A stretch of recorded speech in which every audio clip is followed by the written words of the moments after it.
Une des préoccupations des premiers chrétiens a été l'association de la danse avec des activités pécheresses.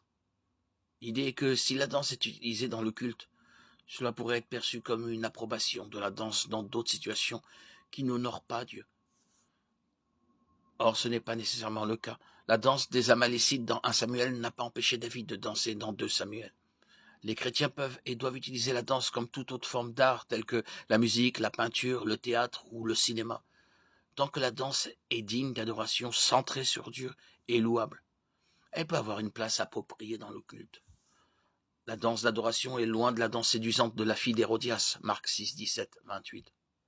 Il est important de comprendre que la danse, dans le contexte du culte, n'est pas simplement une expression personnelle. Elle doit être pratiquée d'une manière qui soit utile à l'ensemble de la congrégation.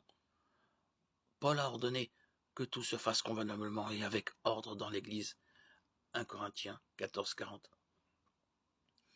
Tout inclut l'utilisation de la danse dans le culte. Tout ce qui, au cours d'une réunion de culte, distrait l'attention sur le Christ doit être écarté. Chaque congrégation a la responsabilité de structurer son service de culte de manière à honorer Dieu et à encourager les membres de son groupe. La danse est utilisée comme un acte de culte dans les Écritures et peut continuer à être utilisée de cette manière aujourd'hui. Cependant, les églises doivent veiller à éviter les danses qui incitent les autres à la tentation ou au péché.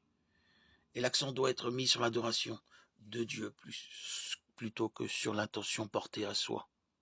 Lorsqu'elle est pratiquée de cette manière, la danse est une belle forme d'art qui peut communiquer la vérité, apporter la gloire à Dieu et édifier les autres.